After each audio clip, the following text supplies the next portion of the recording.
So today we're going to be testing out the Shark vacuum on the carpet with some sugar and some oatmeal here. So we're going to test it out and turn it on to see how well the suction is on the carpet. As you can see, it goes through the sugar and oatmeal pretty well. I don't see much sugar here. It gets stuck on a little bit right there, but we can see the results here. Went past this area and got most of the sugar, but still a little bit of the oatmeal. I can still feel a tiny bit of the sugar, maybe 2%, very small, but the majority of it did get sucked up, so pretty impressive so far. Next, we move on to the tile floor. As you can see, it's the same thing as the sugar and oatmeal. So we'll see how well this performs. And it kind of pushed away a little bit of the oatmeal, but the majority is getting sucked up, not as much pushing around. So you can see the path that it went on. Basically, it did a U-turn, and you can see the crease usually is pretty hard for the robots to clean, but they did a pretty good job. I can still see a little bit of the sugar. Majority of not of the oatmeal that was in the way got sucked up, so that's pretty good.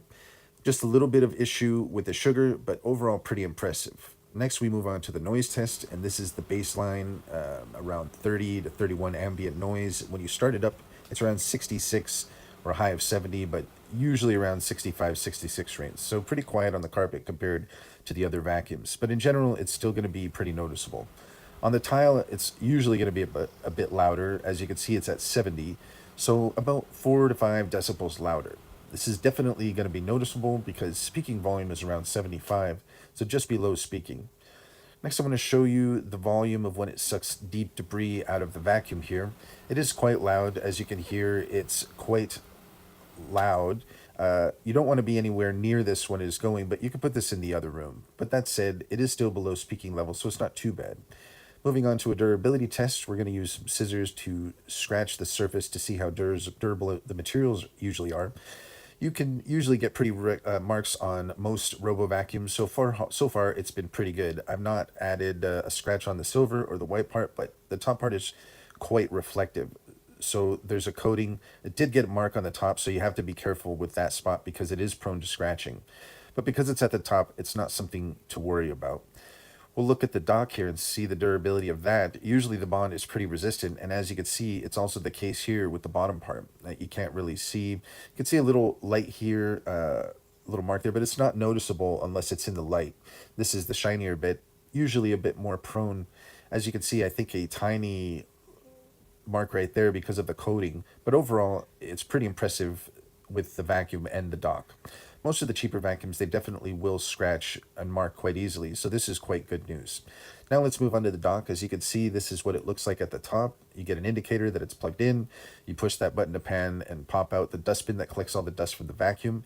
There's a tab on the side that you push, but you can't open it like that. There's a lot of space inside, also some filters.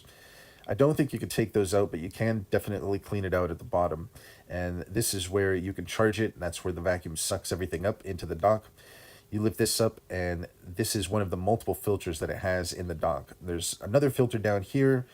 This is more of a one that you can clean and take out. So very surprising because even the high-end vacuums with docks don't have this many air filters. As you can see, the back there, organizing the cables, just a little square at the bottom there, so you have a lot of room to organize. Moving on to the vacuum cleaner, the top there is the AI camera with some buttons to clean. And also we'll return to the dock, and there's some LEDs on the top indicating the battery. Now we'll take a look at the back, and as you can see, there's a removable cage that you can take out the brush and really clean it as thoroughly and kind of get out any hairs that may have been trapped. So this whole thing can come out, which is very convenient when you're cleaning, and it's very easy to put back in as well. So that's one of the reasons this vacuum is so convenient. As you can see at the top there, there's four sensors and reflective squares on the back where it's charging. There's two spinners.